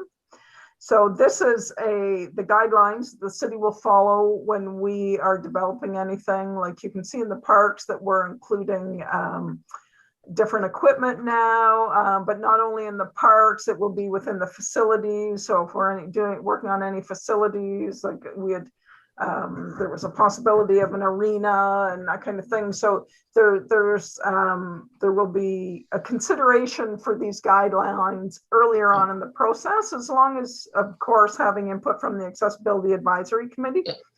But this is all being pulled together. I expected it to be done by today, but I'm waiting on the final 2 documents. We've sent them out to a company to make them accessible documents before they're put on the website.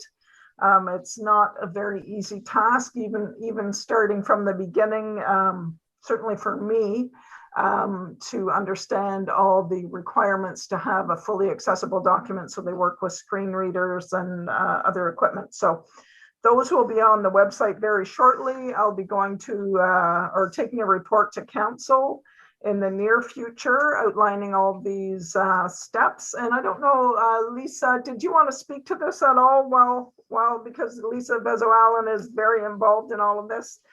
I think you covered it, Nancy. We wanted to make sure that the documents were accessible, but I want to put a shout out to the Innovation Center. They lent their expertise as well with 2 staff to work on the roadmap. And we had people from Algoma Family Services, Algoma Public Health, Infant and Child Development, and I'm totally blanking, Thrive, I still want to call it Children's Rehab. So we had a good group of people to do input. And I think it's, a living document, which I think is really important. And I made a point to Nancy that for those of you that don't know, I also sit on the Ontario Autism Board. And there are a lot of changes coming through the Ontario Autism Program, which a lot of it's going to be parents and or adults will get self-funded. And then you have to find your own providers, which I see that now happen at Thrive, where they're putting out, here's an 8-week program and it's $1,300. And, so for, I think it's going to be a difficult curve for people. And I think this will really help that we have these lists of providers. Not all the providers are here, but it's also remote providers that service the area. So I think it's a very timely document. And, while we started, we wanted to make sure it was fully accessible. So it took some time, but it was great to have Jonathan as well, helping I managed to review his planning for sensory, and it was really well done, well researched. And Jonathan, you did a great job. And it's where we need to be, right? In terms of today's Wear Pink Anti-Discrimination Day. So I think we have to take a look at all needs from a broad stroke. So I'm happy to see this happen on behalf of our city, and I think we should be really proud, because we're definitely becoming leaders in that regard. Thanks, Lisa. And I'm sorry I didn't know about the Wear Pink Day today. You should be. These things need to be on my calendar.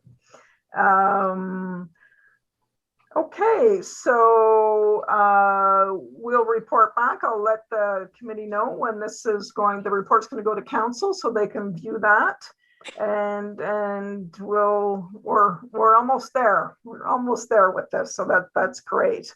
And we've had a lot of help from different agencies and the Innovation Center for sure, like Lisa said. Is there any questions on that by any chance?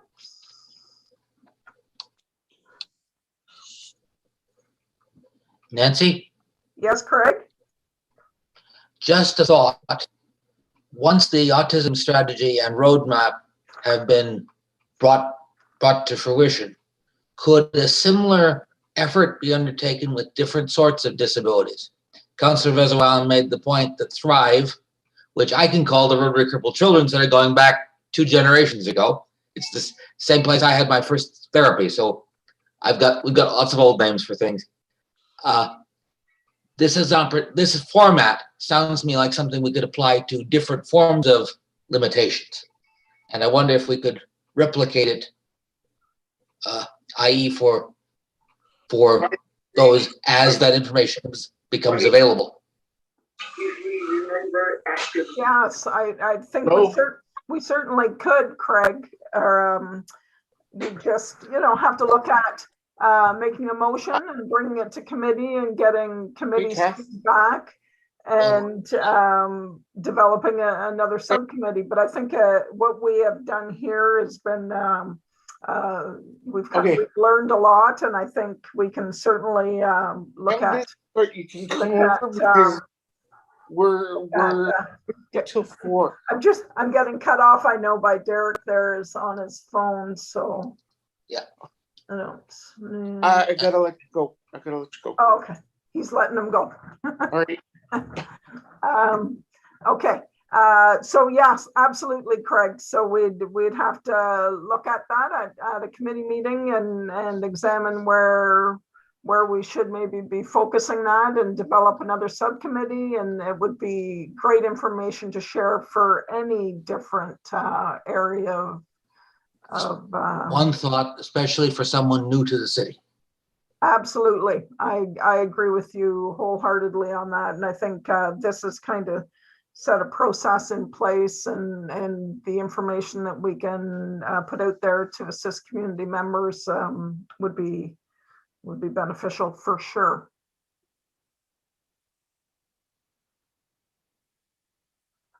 Okay, was there any other comments?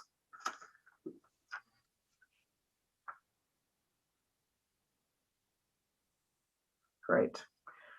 Okay, under barrier removal update, I wanted to put out there, like I do most springs and somewhere in the summer, that if anybody knows of areas in town that are requiring curb cuts or curb cuts that are in a bad state of repair, this is the time that I would be getting ready to forward a list to PWT as we fund part of the curb cut repairs throughout the summer. So if there's any areas that need looking at, please forward them to me. You don't need to do it now. You can if you want, do it now.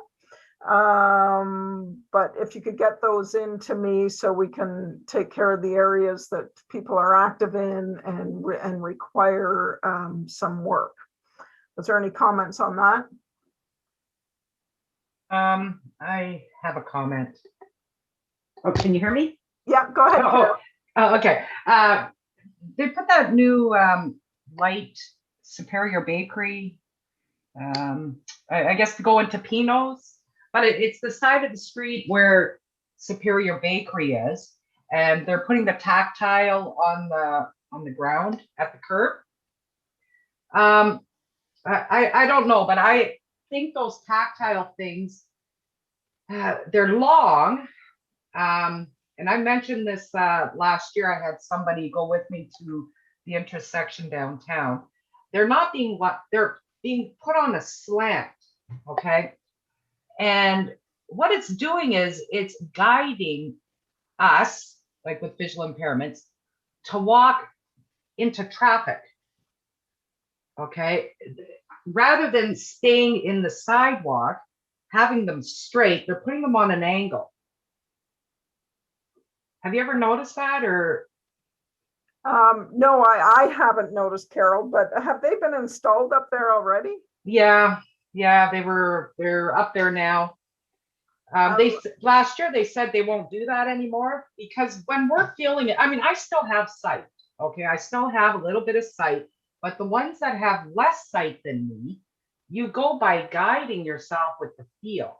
Okay, so if you've got your cane on that grill, on that grid, that tactile, and you're following the tactile, it's leading you into the road. It's not leading you across directly onto the sidewalk to cross the street to the other side. I'll contact PWT on that. And was there another area that you said downtown? Well, last year when they first put them in on the corner of Bruce Street and Albert Street, three of the and I had CNIB. They came down and I went through it with her, and I think she contacted somebody, and they were told they can't change it now; it's already put in. But three of the corners, not four, but three of the corners have the tactile long, but on a slant. So when and then one corner, it's right. Okay, the one corner has it done right. But if I'm standing at one of those corners, and let's say I stop and I talk to somebody, and I lose my concentration now where I'm standing with my cane, so I need to feel that grid with my cane to figure out, well, which way am I facing so I can cross the street. Well, the way they've got those set up, it's going to be directing me kitty corner to the other side of the street, but kitty corner. So I'm walking through 4 lanes of traffic, wrong way, because if I'm following those grid lines. We'll I'll for sure contact PWT tomorrow on this, and we'll see what we can do about getting those fixed. Yeah, well, see, when I told them last year, they said once they're in, they can't fix them. But if they put any more in, they won't do it that way. But they went in and put the one in at Sperrier Bakery, and it's guiding you into the road. It's not guiding you across the street to the other sidewalk. It's guiding you into the highway. Yeah, I'll contact them, and I think yeah, I'll get back to you and get back to committee, but I think we need to try and get those corrected for sure. Yeah. Yeah. Okay. Those criteria would be set out, like those are the major construction, that criteria should be set out in the plans. So I'll contact our planning and engineering to make sure that those are items that are addressed when these contracts are go out, to make sure that that's a standard. You would think that the companies installing them would know how to be safe. So I'll for sure look into this and get back to you and the committee regarding it. Okay, and if this is for future intersections, okay, Bay Street, I know it's already done. Okay, but because I go down to the mall, I go for walks, you know. When you're going, I'll use Bruce Street. So you're walking down Bruce Street and you're walking towards the Station Mall. So you get to Bay Street, and so you're at the lights. So you stop at the lights and you cross. But now, when you stop at the lights, you got to go to the right for about, I don't know, 4 feet. And then you got to find the tactile thing, and then that's where you cross.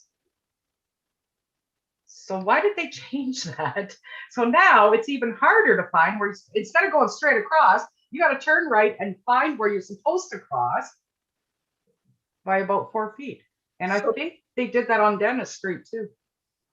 So the crossing doesn't line up with the sidewalk running south to Bay Street? It doesn't line up to if you're on the sidewalk and you're heading down Bruce, and if you keep walking, you cross Bay and you bump into that big stone building, right? The old train station. Okay. Well, it's not there anymore. Okay. You've got to stop at the corner, and then you've got to move over to the right about 4 feet and then cross. Because that's where they moved the walkway. It's not directly at the end of the sidewalk. You got to go to the right. And that's the same on Dennis Street. You don't walk all the way down Dennisville Station Mall. When you get to the corner of Bay, you've got to go to the left now and go about 4 feet to get on the crosswalk. It's not directly in front of you anymore. So that's hard for visually impaired. First of all, you can't find the darn thing. And even people with a wheelchair, so you stop, and now you got to turn and then go down and then turn again to cross the street. It's that's great input, and I'm sorry that these things happen, that this new but we'll certainly relay this information to planning and engineering to make sure these are items that are thought of in the future. I'm not sure if there's anything to be done there with the crossing because the lights and everything are in, but I'll go down and take a look and definitely forward this input to them to make sure that in future developments, these things are considered. So, and you said that was given that they're directing people to go into traffic, and now the city's aware of it. It's going to be in the minutes here. If they don't fix it and just only consider it with future installation of these things, I mean, this sounds like an accident waiting to happen, and somebody could get seriously hurt only because it was put in wrong, and then they decide to only consider it for future installations. It doesn't make sense. No, I know. Yeah, like I said, I'll contact the departments and see what we can get done. I can't speak for them right now, of course, right? So, but we'll outline what's been stated at the meeting here, and we'll see where it goes. Okay. I hope we can. Yeah, Nancy, you would have had input with the whole Bay Street redo. So perhaps, looking back at that meeting minutes and conversation about the crosswalks would be helpful in terms of what Carol's experiencing with because that's all new construction. So it is for sure. And they came to the Accessibility Advisory Committee, looked at that information, and I was involved for sure, and site plan was involved. So yeah, we'll have to look back and see, because if it actually wasn't planned that way and if they were done incorrectly, I would expect that they would have to be brought to the standard of so we'll certainly check out that information. Yeah. Was there any further curb cuts? Derek?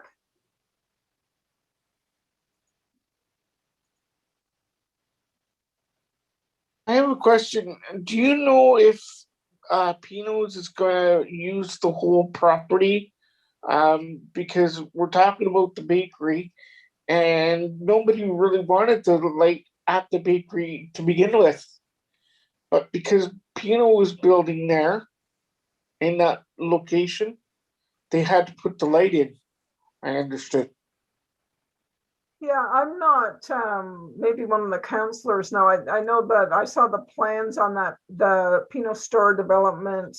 Geez, I would bet about 2-3 years ago now, or originally, and I haven't seen anything since. So I'm not sure what's going in that property. You know that it is across the street, right? It's on the west side of Great Northern Road. Nancy, Yes. right now there's a bank, RBC's going in there, Mhm. and someone says possibly a pharmacy, but other than that, there's no grocery store as of now. But it's zoned for a grocery store. That was his original plan. Okay, thanks, Margie. So you got that, Derek? Got it. Okay, all right.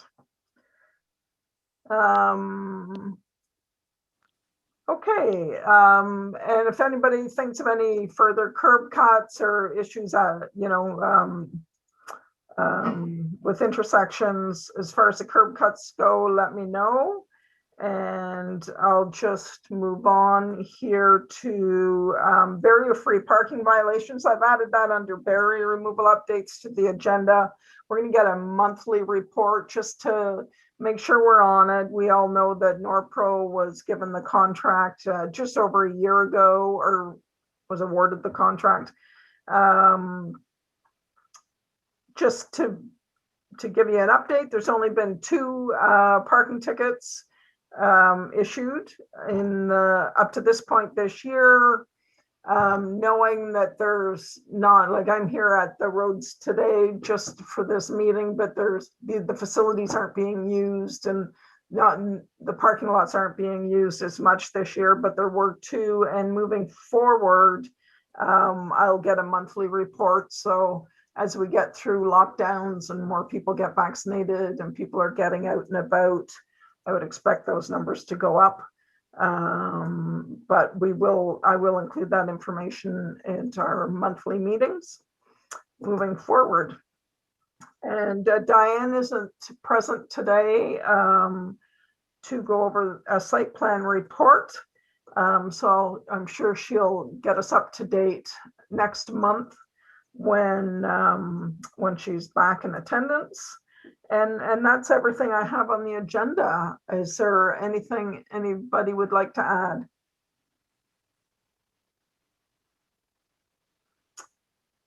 Our next meeting will be definitely via Zoom again. That's May 12th at 2 o'clock. Please forward any agenda items you may have to me, and I would entertain a motion to adjourn. Lisa, do we have a seconder? Marchie, and so we're adjourning at 3:55. And again, I encourage everybody to contact me if they think of anything else they'd like to be added or forwarded to the different departments. You all take care, and we will see you next month. Thank you for your participation. Okay. Night, stay safe. Thanks. Thanks, Nancy. Thank you. Alt+Q. End meeting or leave meeting. Thanks, Jonathan.